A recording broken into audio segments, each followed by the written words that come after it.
This one will require you to have gotten the Outrider Knight set, which is the set I'm wearing. And will require the Pontiff Knight shield upon killing Pontiff Knights in Irithyll. Now once you've killed the Pontiff Knights and the Outrider Knights, and you have a Pontiff Knight shield, and you've successfully gotten the Outrider Knight armor, and the three Pontiff Knights drop quite a good amount of loot. The one in the Road of Sacrifices drops this weapon right here, the Irithyll Straight Sword. There's another one found in Lothric Castle. This one drops the Irithyll Rapier, which is this one. It's a thrusting sword. It's a pretty cool moveset. This one's good for surprising other players in PvP. That's why I suggest you keep both. And this is the Irithyll Straight Sword. It's a pretty good straight sword. It has quite a long reach compared to like a Lothric Knight sword or a longsword. And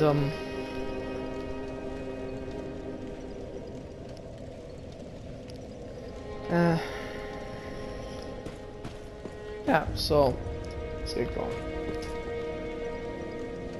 So first I'm going to show you how this build works out in PvE before showing you guys in PvP. So, as you can tell, I've started New Game Plus, so Cleansing Chapel. And later on this week I'll be making some videos about how to do the Yuria of Londor questline. And let me know down below in the comments what other type of Dark Souls content or lore you want me to cover. I might sooner or later start playing Bloodborne, so if you want to ask me about Bloodborne lore, sure. Just leave a note down below and I'll reply to you as soon as I can. So this is a pretty good build. As you can see, the jumping attack is like all other straight swords. It's a jump thrust attack. Kills enemies pretty quickly. And it has the potential to inflict high frost damage, so it'll be really good against enemies that are weak to frost.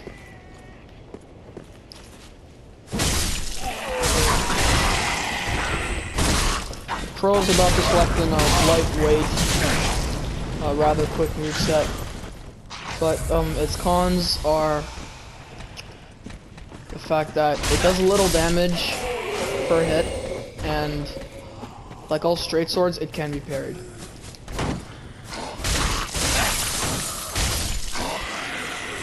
And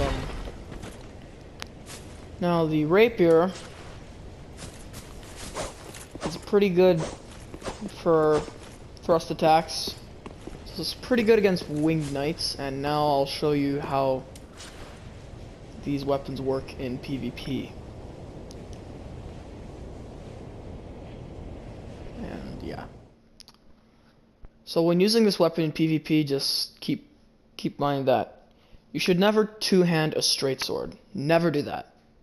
You can two-hand a great sword, definitely two-hand an ultra great sword, but straight swords, trust me, are not worth two-handing.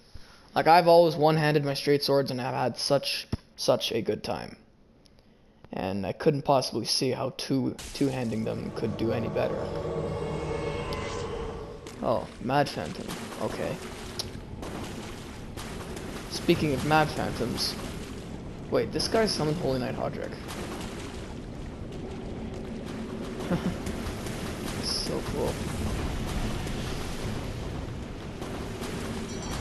This one's gonna be on the side. Jesus, Hodrick just killed him.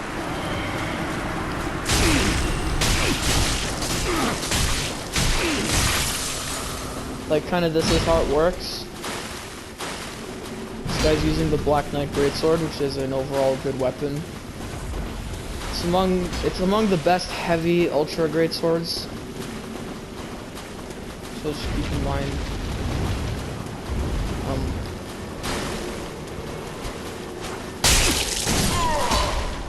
Wait, did my game glitch for a second? Yeah, so pretty much what you want to do is just use the straight sword as your main weapon to make the enemies think that, well, that's the main weapon you'll be using. And besides that,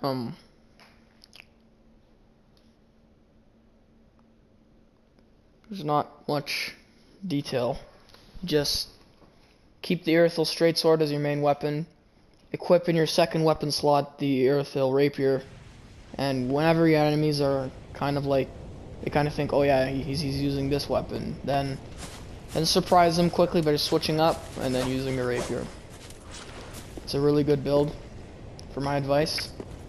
And if you're wondering how to get the Outrider Knight set, which is the set that I'm wearing, I can't show you guys because I just started a new game, but there's 3 Outrider Knights in the entire game. You know how the first one, before the Road of Sacrifices bonfire, drops the straight sword. The second one, Lothar Castle, drops the Irithyll rapier. And then the third one you can meet in the Grand Archives. Right before the area where there's the shortcut elevator that leads back down to the 2 Hollow Slaves, where you first entered the Grand Archives. And also, like, it's kind of like cast off to the left, like you'll see it like when you get up to not the first floor from when you get up there, like past the darkened room where the scholar and the hidden lever is. And I believe you take the stairs up. Yeah, you take the stairs up, you go straight, you follow the hall until it like curves up. There's like a porch outside, and on the balcony, there's a balcony outside, and on that balcony you just make a left where the 2 Hollow Slaves are. One of them is wielding a flame burge and the other one is wielding an axe, thrall axe. And there is a scholar there too. It's not the ones with the wax head. That one is on the floor below. And also, yeah. So past all of those enemies, like at the very end, close to where you pull the lever down and get the Titanite slab. In fact, it's right there. The part where the area where you pull down the lever and the bookshelf, not the one that pulls down the bookshelf on the downstairs level, on the upstairs level.